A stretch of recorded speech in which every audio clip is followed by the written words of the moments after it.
On the third floor of Old Central School in downtown Grand Rapids is the Artist Loft. It is here where artist-in-residence Leah Yellowbird merges traditional motifs with contemporary imagery in her paintings. This building is a historical building in Grand Rapids. It was a high school.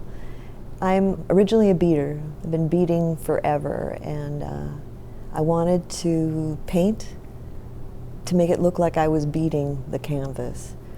So there is a Métis style bead painting, and it's usually just florals, but I've put in a lot of animals and people, and sometimes the dots are smaller and sometimes they're bigger, but I try to lay them down in a way I would lay the beads on leather. Like, I don't haphazardly just put them in a space. There's a pattern to how I lay them down. I'm really trying to stick with a traditional style that my auntie was a big part of giving to me. The double line of the white around all the edges was very important to her, to always have that double line of beads.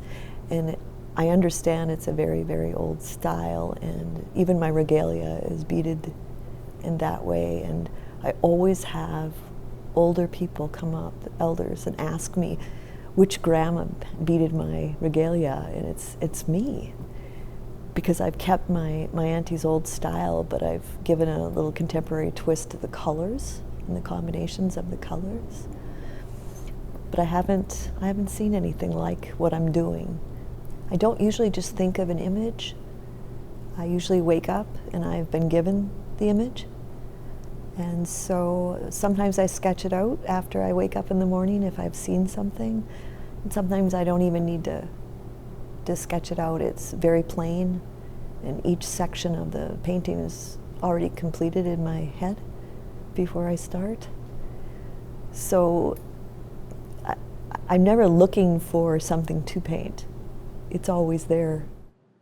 Leah prefers to work with acrylic paints. The colors are vibrant and make her subject matter pop out from the canvas. I chose to paint with acrylics partly because I hadn't painted in about 20 years, and it seems to work. I can seem to manipulate them the way I want, and there's so many different bodies of acrylic now and different mixes that you can make them thick like oil or really, really thin like water.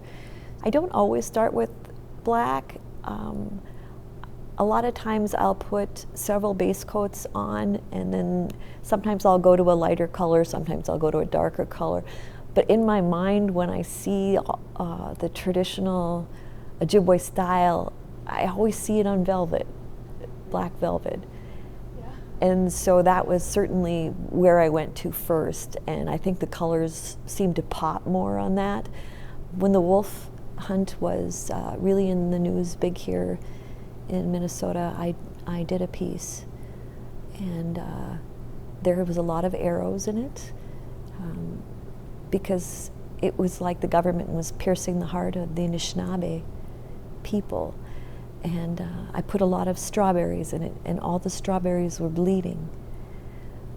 And the wolves had targets on them.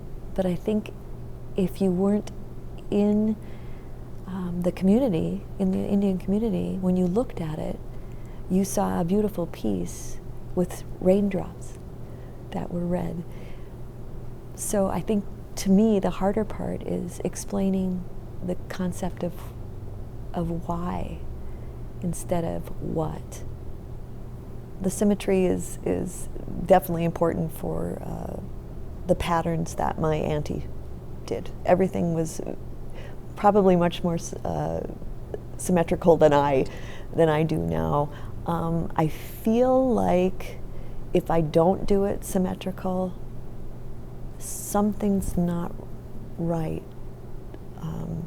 That the inner piece that I get when I'm painting widens and expands when I give both sides the same amount of attention.